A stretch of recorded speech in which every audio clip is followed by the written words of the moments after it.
Bonjour les gens et bienvenue dans cette nouvelle vidéo. Aujourd'hui, on va vous parler de nos 5 plus grosses galères durant nos 3 ans de voyage en camping-car. Oui, puisque si vous nous rejoignez par cette vidéo, sachez que ça fait plus de 3 ans qu'on voyage en famille, en camping-car à travers le monde et il nous en est arrivé quelques-unes et on avait envie de vous les partager dans cette vidéo. C'est parti!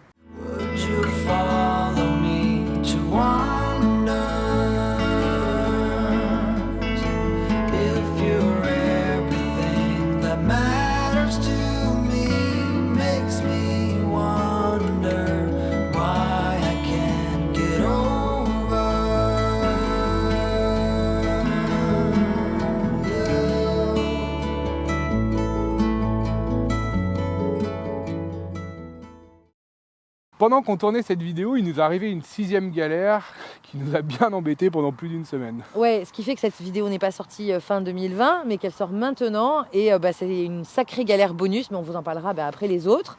On va remonter le temps et on vous laisse avec les nous d'il y a un mois.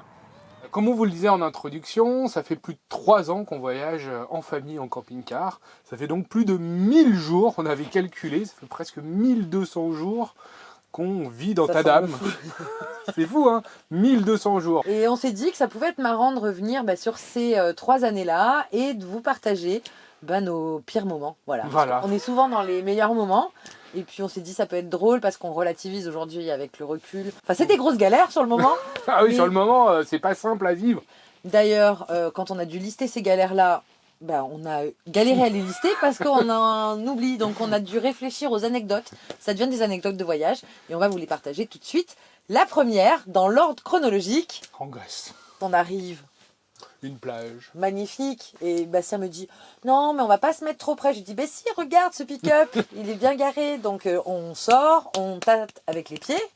C'était hyper dur. On s'est dit, on n'est pas allé dans le sable où c'était vraiment mou, là, c'était du sable vraiment dur, quoi. Du parking Voilà, parking dur, quoi. On venait de faire une petite piste d'1 kilomètre environ. Et puis, hop, on vient se poser là. On nickel. passe 3 jours. Nickel. Parce qu'on devait rester qu'une journée, puis 2, puis 3, on se baigne.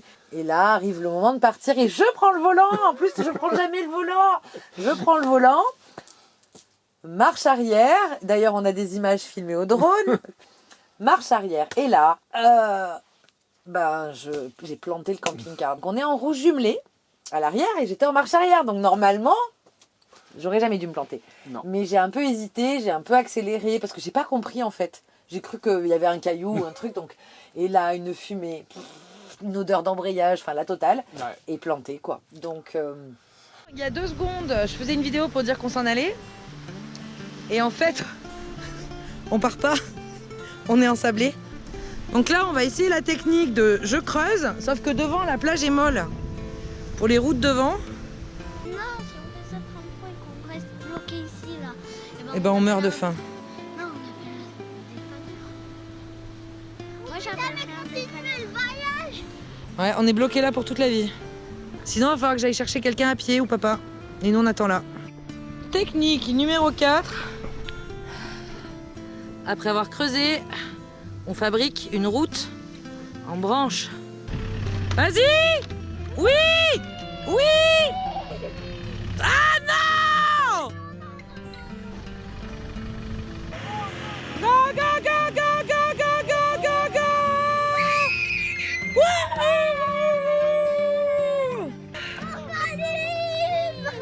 Enfin libre! Ok! Thank you! Thank you so much! Yes! My! C'est trop gentil! Ouais, ils étaient trop gentils, ouais! J'arrive sur un canon! J'ai vu! Merci Audrey. Oh non, c'est pas... Non, c'est moche ce que tu fais! Ah oui, c'est très moche ce que je fais. Mais bon, ça aurait été moi, on aurait été planté pareil. Merci! Heureusement, il y a des Grecs qui sont passés sur la plage. Ils nous ont fait coucou de loin, genre ça va, et non, j'ai fait non, ça va pas, venez, venez. Et c'est vrai que le fait qu'ils soient un peu costauds et qu'ils nous poussent 3-4 sur les. C'était vraiment le dernier coup, mais on voulait pas se replanter. Là, on n'avait plus l'énergie, quoi. C'est ça. Et là, en poussant, c'est venu. Libération, quoi. Ah ouais. D'ailleurs, sur les images, on voit Liam qui est en mode ouh. C'est un peu filmé à l'arrache avec le téléphone, mais c'était vraiment spontané cette libération, parce qu'on ne le voit pas forcément dans le vlog qu'on avait partagé à l'époque, mais c'était long quoi. Ah ouais, C'était on y avait passé tellement- l'après-midi quoi. Clairement. Hein. C'était hyper long et je crois qu'on n'aurait pas galéré autant, on aurait attendu de l'aide en temps normal, on aurait fait le choix d'attendre de l'aide, sauf que là on n'avait plus d'eau. Bon, on avait encore un peu de nourriture, mais on avait vraiment plus d'eau potable. On était en fin de cuve. Si on partait, c'était parce qu'on n'avait plus de réserve. Et voilà, donc on a dû partir. Sinon, clairement, si vous vous plantez, le mieux, c'est d'attendre. Oui, c'est d'attendre ou d'aller chercher un tracteur, d'aller chercher quelque chose comme ça. On s'en est sorti et on Assez s'est vite. plus jamais trop garé dans le sable. Non, on évite maintenant. À chaque fois que je vois une plage, je fais non. On n'a pas de plaque de désensablement parce que c'est ultra lourd. Ouais, et puis à on n'est pas en transporter. Afrique. Oui, voilà. Et les occasions se présentent pas tant que ça. Et puis on a appris de nos erreurs aussi. En parlant de galères, on voulait vous en éviter quelques-unes sur l'utilisation d'Internet notamment, en vous parlant de notre partenaire NordVPN. Alors, qu'est-ce qu'un VPN? C'est un logiciel que vous allez installer sur votre ordinateur ou sur votre smartphone et qui va vous permettre de crypter et chiffrer les communications Internet que vous faites.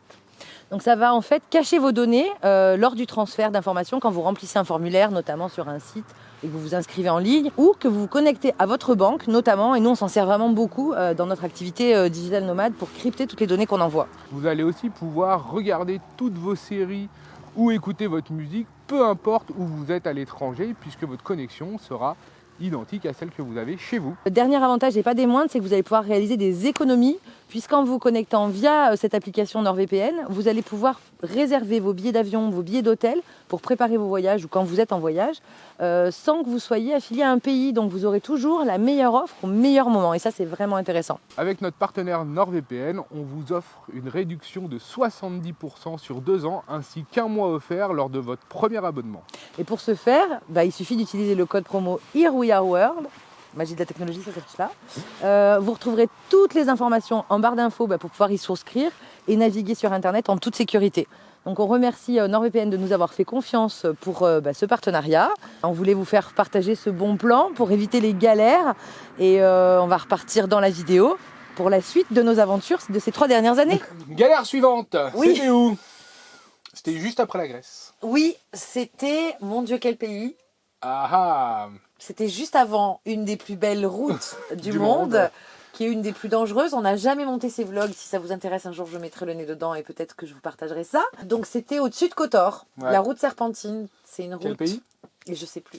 Oh, Je suis le Monténégro. Oui, le Monténégro. Cette route, c'est une route qui part de plus de 1000 mètres d'altitude et qui arrive en bas à 0 au niveau de la mer, et il y a 32 virages en épingle, ou voire 37 je crois, ils sont tous indiqués. Et on se dit, bon, on va prendre la route, ça va être magnifique et tout, et puis on se gare à un endroit pour prendre des photos. Donc c'était un point de vue panoramique quand on commence la route en haut. Hop là, on a trouvé un petit emplacement pour se garer. Et il faut que je vous montre, mais comment c'est trop beau. Hop là, ah la caillasse, avec les petites tongs, super. Avant que je remontre, tu qualifierais cette vue de quoi? Exceptionnel. Ouais, de amazing. Je vous montre. Je sais pas si vous allez vous rendre compte de la beauté de ce lieu.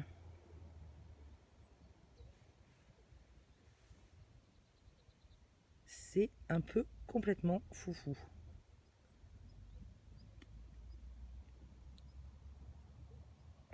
Et puis on repart. Et puis je dis à Bastien, mais j'entends un bruit bizarre. Il me dit, ben non, c'est le vent, les fenêtres. J'ai dit, non, vraiment, ça tape, il y a quelque chose qui tape. Et donc on s'arrête, genre, mais 50-100 mètres plus loin, au prochain point de vue de panorama, face à une petite... shop qui vendait du miel et de la charcuterie locale. C'est ça. Et là, la route en cailloux a eu raison de nous. Et du coup, on a un énorme caillou coincé entre les deux pneus. Je vais vous montrer ça. La roue jumelée, c'est cool. Mais là, on a un énorme caillou coincé entre les deux pneus. Il est énorme et super bien coincé. Et voilà, sauf qu'on est encore très loin de la ville. Et qu'on espère juste qu'on va pouvoir... gérer ça sans avoir à dégonfler les pneus, parce que la route délacée avec les pneus sous-gonflés, ça va pas être cool.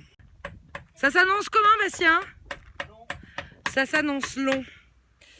C'est sympa, il nous aide un peu. Ouais, c'est sympa, il nous aide un peu, ouais. mais ça va être long. Ça va être très long. Mais au moins, on a la vue. Ça marche pas de casser le caillou, qu'est-ce qu'il va faire papa maintenant? Alors il va mettre la crique pour soulever la roue. Et ensuite il va taper pour qu'il aille en bas. Ouais, on va essayer ça. On va voir si ça marche.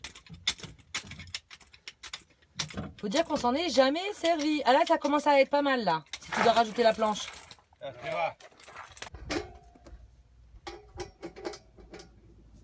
Bon, verdict, le cric, ça marche pas parce qu'on voulait démonter une roue, mais elles sont tellement serrées. Donc là, Bastien est parti pour 1 heure de taillage de pierre. Donc cette solution n'a pas marché. Non. Et là, le monsieur nous dit, non, mais c'est pas grave, en fait, rouler comme ça, il y a un garage en bas. Mais nous, on voit les 30 épingles comme ça, avec le poids du camping-car. On se dit, si on éclate un pneu, parce que la première galère qu'on vous avait racontée, c'est comment on éclate un pneu. On vous le met là si vous l'aviez pas vu. Vraiment, le caillou, il est, on sent qu'il force sur les pneus. Et on se dit, 30 virages, éclater le pneu, on va pas le... Non, celle-là, on la tente pas. Non. Mais quand même, ce gentil monsieur là avec son échoppe, on ne saura jamais son nom parce qu'il parlait pas un mot d'anglais. Non, il parlait que monter des grains. Et nous non. Il se trouve qu'il a une grosse chaîne qui sert à fermer sa cabane là. Et il dit on va passer la chaîne autour et on va essayer de tirer. Oh pétard.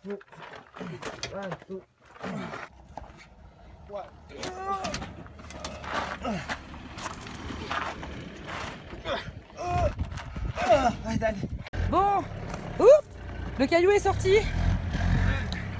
Bon. Ouais, j'aurais pu taper hein. T'aurais pu taper un moment je pense, ouais. Parce qu'en fait ils ont accroché la chaîne au SUV et le monsieur il a tracté. Yes, thank you my friend. Thank you so much quoi. Yeah, perfect. C'était un gros soulagement. Bon, on a acheté un pot de miel hein, pour le remercier. Mais vraiment, de toute façon, les gens qui viennent nous aider, de manière générale, les gens qui viennent nous aider quand on est en galère, ils viennent t'aider parce qu'ils sont comme on sympas. ferait personnellement si quelqu'un est en galère au bord de la route, on s'arrête, on demande s'il a besoin d'aide. Et si on peut l'aider, on l'aide. La suivante. Il y a le Canada au passage. Ah oui, quand on est parti un mois au Canada. Et on a négocié notre premier partenariat. Je suis très fière de nous. Si tu passes par là, Gab, on te kiffe. Si vous allez au Canada, vous pouvez louer un van chez le Barouder Van. Ouais, et c'est des petits vans au top. On va faire un échange de bons procédés. Il nous file un van pour 4 avec tente de toit pour 4-5 jours. Et en échange, on lui fait des photos et des vidéos. Génial! On part, premier jour, première nuit dans la tente, c'est top. Si vous n'avez pas vu, il y a tous les vlogs sur le Canada. Et puis au petit-déj, enfin on fait le petit-déj, le vrai petit-déj. Et là on dit, maintenant on va faire les photos pour le taf. Je me dis, ouais, on est dans la forêt, ça va être cool, je vais démarrer. Puis comme ça on verra toute l'immensité de la forêt québécoise. Première fois, hop, je décolle, marche arrière, je monte, hop, parfait, j'ai l'image.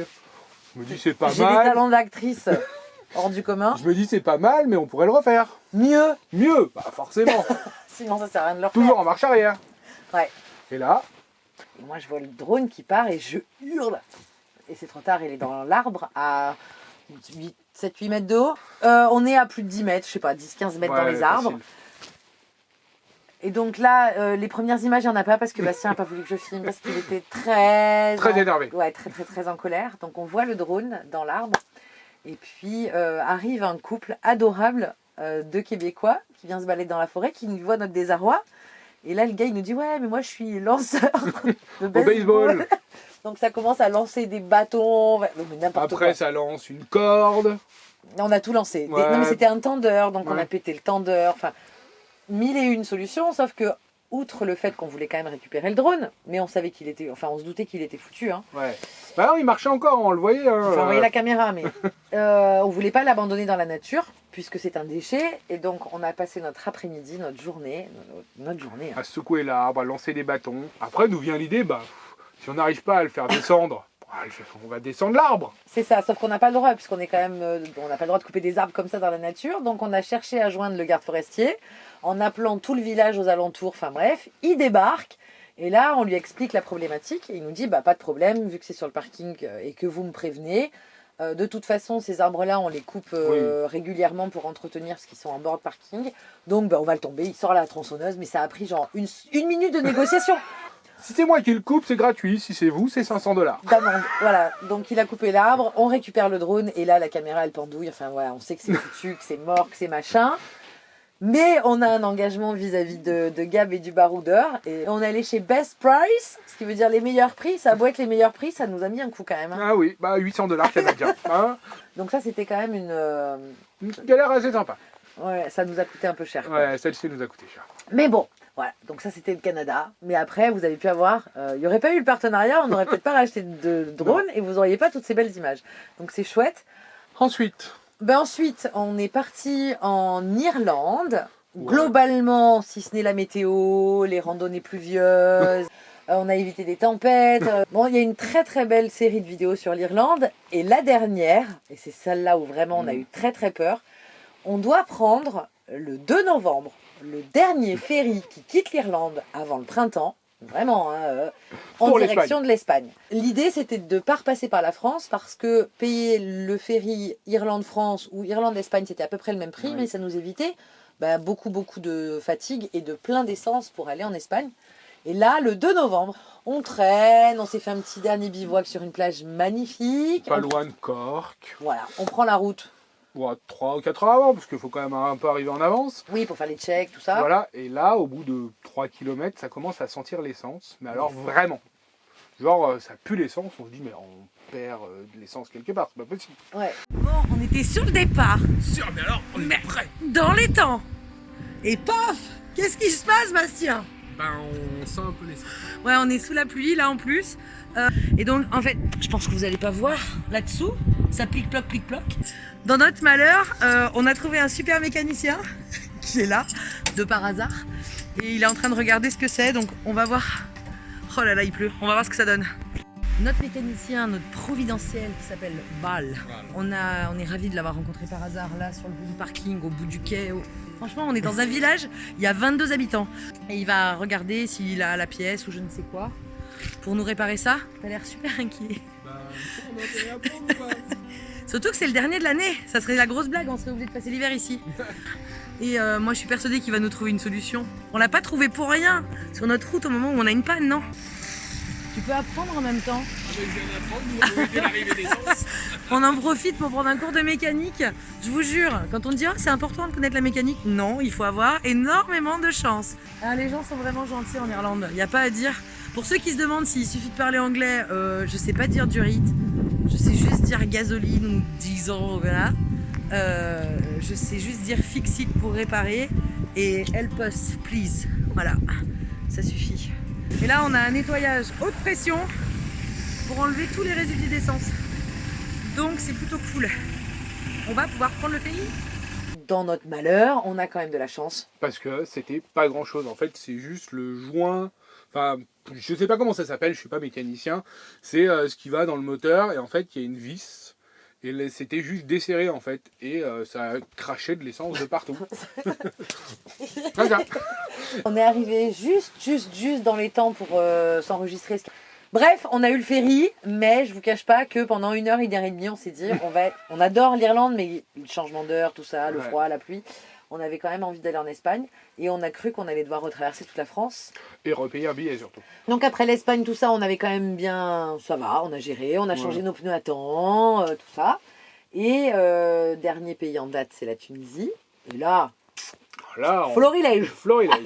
On en a eu au moins 2 ou 3. C'est ça. En même temps, on y est resté 6 mois. Donc plus on reste quelque part, plus il nous arrive des galères. C'était à Hammamet, ça. Et on était sur la plage. Puis il y avait un peu de vent et les enfants ont ouvert la fenêtre. Et la fenêtre a fait... Elle s'est complètement envolée. Et moi, je la vois s'envoler, je la vois retomber. Je fais... Ah. Et là, elle retombe et il y avait un caillou et... explosé. Ce qui compte, c'est qu'on n'est pas froid. Non, ce qui compte, c'est que personne puisse rentrer en fait. Qu'est-ce qui s'est passé? Et ben en fait, on a ouvert la fenêtre avec Liam et papa a dit non. Peut-être que c'était un peu trop haut. Il y a eu un gros coup de vent. Ouais, là, on l'a vu s'envoler. Et là, et ben, elle a atterri sur le rocher. Montre-le, il est où? Il est là-bas, j'ai poussé parce qu'il m'a énervé. Ouais. On l'avait monté jusqu'à là. Et là, elle est complètement pétée. C'est pas de la faute du rocher, c'est de la faute du vent. Enfin, c'est de la faute de personne. C'est un malheur. C'est un accident. C'est comme un... Ça t'arrive à me dire ça alors que c'est toi qui as ouvert et que papa a dit il y a trop de vent? Ouvre pas. T'as Non. qu'à me dire en me regardant dans les yeux. Oui. C'est moi qui ai pété la fenêtre. Ouais, on a ouvert trop haut. Filme-le. Bah oui, c'est lui qui a ouvert les taquets. On va la faire là. Hein, monsieur? Ouais, mais c'est toi qui as dit monte le plus haut possible. Alors dans les indispensables, le duct tape. Double vitrage est cassé des deux côtés, il y a un trou en fait, on passe la main au milieu. Hein. Voilà, là c'est point d'impact avec le rocher. On dirait l'étoile de ta dame. Donc c'est notre nouveau logo. Le logo de la loose, le logo de la poisse. Il a plein de bobos, ta dame. Ah ouais. Ah, il a plein de bobos, ouais. Alors on est où? Ben, on est chez Ahmed, qui nous a été conseillé par Ali, qui nous a été conseillé par Mohamed, qui nous a été conseillé par Ludovic. Voilà, pour retracer le truc. Là, on a sorti la grosse caméra, attention. Hein. Okay. On est des professionnels, attention. Okay. Mais lui, c'est un professionnel de la résine. C'est le professionnel de la résine en Tunisie. Le meilleur de toute la Tunisie? Ouais. Ouais, il a dit ouais. Et c'est surtout qu'on est arrivé ce matin en lui disant il faut que tu nous le fasses tout de suite. Et il a dit mais non. On lui a dit mais si. Il a dit mais non. On a dit mais si. Et puis il est revenu, il a dit d'accord. La fibre de verre, comme pour les bateaux. Résine, Et fibre de verre. Et il tartine. Et là, c'est la deuxième couche. deuxième couche. Oui. Voilà. Et après, c'est bon. Est-ce qu'on y voit dedans? Non. Ça te plaît, Liam? Pas trop. On est allé chez là-bas ce qu'ils appellent les carrossiers automobiles, enfin Les tauliers. les tauliers, et en fait il nous a remis la vitre avec de la fibre de verre et de la colle. Ouais, de la résine et du Voilà. temps et de la résine. Et puis on est resté avec une fenêtre opaque pendant toute la Tunisie. Les C'est ça. enfants étaient contents. Ouais, c'était top, top, top. Donc ça, c'était les deux grosses en Tunisie. Ouais. Et puis, on est finalement quand même rentré en France cet Ouais. été. Et ça faisait à peu près quoi 5 minutes qu'on était en France, j'exagère, mais Ouais. 50 km. 50 km, ouais, parce qu'on était Grasse. à Grasse, au-dessus de Cannes, ouais. Et là, bon, on s'arrête, on fait 2-3 courses parce qu'on ne vous cache pas qu'il y avait 2-3 petits produits français qui nous avaient bien manqué depuis la Tunisie, depuis les 6 mois. Ouais, parce qu'on s'est dit, bah, on va manger un petit peu français, un peu de charcuterie, un peu de fromage, un peu de pain. Du bon pain, Ouais, du bon pain. avec un peu de pain, tout ça, et Voilà, un vin de qualité. Et on repart. Et là, crac. crac. C'est le drame. Ouais, c'est le drame, parce qu'en fait, là, j'ai eu un bruit, ça m'était jamais arrivé, donc j'ai appris, et ma pédale d'embrayage est restée scotchée au fond.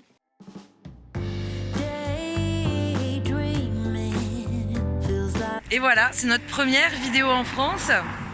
On est arrivé sur le territoire français il y a moins d'1 heure. On s'est arrêté pour mettre un petit peu de carburant. Et on a pété l'embrayage. Voilà. Est-ce que c'est fun la vie? La deuxième blague, c'est qu'il est 19h30. Voilà. Donc est-ce qu'on va se faire remorquer ou pas? Voilà, de toute façon on est sur la voie publique. Hein. On est, là c'est le, on sort, il y a un feu, puis c'est la route quoi. Première soirée en France. Hein? Oui, il y a, et là, non là t'es sur YouTube, attends, arrête tes conneries. Attends, Ouais, un câble. on pense, on sait pas, on n'y connaît C'est rien. un câble. Montre-moi. Donc c'est le câble qui a lâché. Ouais, c'est les câbles. Regardez, viens là. Oh mince, il faut pas le droit.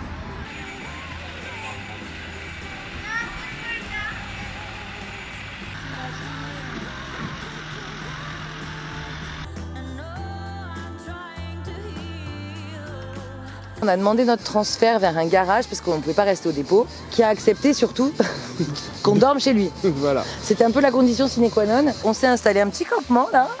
Voilà. Il vient de passer Thierry. Sous les arbres, On est bien. On est bien, il nous a donné de l'électricité. ouais, de l'eau. Franchement, rapport qualité-prix, on est au top. Donc au bout de 3 ans, première fois qu'on a appelé l'assurance. C'est ça. Parce que toutes les autres galères, finalement, on a réussi à bidouiller. Et c'est quand on est en France Donc là, on peut pas bidouiller, C'est ça. mais ça tombe bien parce qu'on avait l'assurance. Et puis, au bout de 2 jours, on a pu repartir et rentrer voir nos familles. Et puis dépenser quelques euros quand même parce que Ouais. le cap d'embrayage, Ouais, ça va, 150 €. Après, c'est le jeu, on le sait, quand on a un véhicule, ou que ce soit une voiture ou n'importe quoi, il y a toujours des frais d'entretien ou de casse. il faut prévoir. Ça reste avec le recul des bons souvenirs parce Oui. que même l'embrayage, on était hyper bien accueillis. C'est des galères qui se transforment en anecdotes. Et comme on dit dans le voyage, on a du temps et ça fait partie du voyage. Voilà, tant qu'on peut dormir dans notre maison, en fait, C'est ça. même si elle est en panne et qu'on peut dormir dedans, c'est pas insurmontable. On a appris à relativiser aussi. C'est vrai que vous êtes souvent, quand on vous partage ce genre d'expérience-là, à nous dire mais comment vous faites pour garder le sourire. En même temps, si tu te mets à t'énerver et à perdre le sourire, ça fait pas avancer le schmilblick. Voilà, il faut réfléchir et se dire, il nous arrive ça, tout problème a une solution. Forcément. C'est juste Forcément. qu'on la voit pas tout de suite, mais Voilà. elle va arriver. Mais en tout cas, ça nous a pas découragés. Non, loin de là. T'as appris plein de choses en mécanique. Ah oui. Globalement, en tout cas, ça reste des bons souvenirs, bizarrement. C'est ça. Bon, et pour clôturer ces galères, il nous en est arrivé une 6e. Pendant qu'Audrey montait la vidéo, on s'est rendu compte qu'on avait eu une fuite sur le boiler, qui est l'appareil qui nous sert à chauffer l'eau. Aujourd'hui, on avait prévu, hier, de vous faire un van tour. Et en fait, on a décidé de se relancer dans les travaux. Ouais. Parce qu'en fait, c'est la catastrophe. Bienvenue chez nous. Voilà, il n'y a plus rien. Il y a combien de jours qu'on a tout démonté? 2 jours. J'ai le micro qui est ici. Et donc, on a été obligé en urgence de tout arracher. Si vous entendez votre pompe se mettre en route plus d'une fois alors qu'elle ne devrait pas, c'est que vous avez une fuite. Donc, allez vite l'arrêter et vite chercher votre fuite. La fuite venait de notre boiler parce que on l'avait réinstallé il n'y a pas longtemps pour avoir de l'eau chaude. Et en fait, la fuite venait de l'arrivée d'eau qui est ici. Le problème, c'est que le tuyau passe derrière et s'inclinait, donc ça forçait. Et en fait, ça créait une micro-fuite juste ici. Pourquoi on n'a pas vu la fuite plus tôt? Parce qu'en fait, on avait mis le lino pile poil à ras. Et donc en fait, l'eau coulait et allait directement dessous. Elle passait pas sur le lino, mais dessous le lino. Sinon, ça aurait pas été marrant. Et l'eau s'est infiltrée jusqu'à la moitié de notre salon quand même. C'est aussi la fuite de trop parce qu'on n'avait pas envie de faire des travaux, parce qu'il fait 2 degrés la nuit, parce qu'on a dû vider toutes nos affaires, qu'on vit dans une pièce de stockage là dans le camping et on cuisine dans une cuisine, on met nos affaires ailleurs, on vient redormir là. Enfin, Donc là, on se dit que d'ici 2-3 jours, il faut au moins qu'on ait fini le lino. on vous cache pas qu'on est toujours positif et que là on essaie de voir le positif en chaque chose. Et puis aujourd'hui, Ouais, c'est mon anniversaire. ouais, bon anniversaire Audrey, dans les travaux. J'avais pensé faire autre chose. Bon, j'avais pensé rien faire, mais voilà, donc on positive. Et puis on va se remettre à gratter, hein, Voilà, et au on lieu de va- filmer. Voilà. Allez, grattons. Voilà. Vu que le sol a été un peu abîmé par nos 3 ans de voyage, on a remis une plaque de contreplaqué par-dessus de 8 mm pour bien tout renforcer et qu'on ait moins de problèmes. Et puis par-dessus, bien sûr, on a changé le lino. Et on Une a nouvelle fois, ouais. une nouvelle fois, et on a remis un nouveau lino. Bon, il nous reste quelques finitions à faire, une petite barre de seuil et redécouper à certains endroits. Mais bon, voilà, ça c'était une grosse galère qui a duré bien une semaine quand même. C'est une des plus grosses parce qu'en fait, le reste, on était encore dans notre camping-car. C'est ce qu'on dit, c'est que tant qu'on est dans notre camping-car, ça va, on peut gérer, on a une maison. Mais quand on n'en a plus de maison, c'est là que ça se complique vraiment. Et ben on se pose et on se dit quelle solution on doit trouver pour que ce problème soit résolu. Alors c'est pas toujours les meilleurs qu'on trouve, mais en tout cas, on avance, on relativise. Et puis voilà, tant qu'il n'y a pas de soucis de santé majeur, il n'y a rien de bien grave. C'est ça. C'est un curseur temps, voilà, ça nous ralentit. Mais quand on n'a pas de rendez-vous, ouais, pour le ferry, on avait un rendez-vous. Ouais, pour le faire, on avait un rendez-vous. Mais sinon, Donc ça là, on va. avait vraiment flippé. Là. C'est ça. Donc sur ce, si vous avez aimé cette vidéo, On like les likes. n'hésitez pas en commentaire à nous raconter quelques-unes de vos galères, anecdotes de voyage, qu'on se sente un petit peu moins seul. Et puis si vous n'êtes pas abonné, abonnez-vous et activez la petite cloche. Ça fait toujours plaisir, on est de plus en plus nombreux ici. Qui sait, peut-être 2021, on sera 20 000. Et sur Instagram, Vous pouvez nous suivre et irouillard.world. exactement. Vous nous verrez un peu plus au jour le jour. Tout à fait. Sur ce, On vous dit à très vite. des bisous.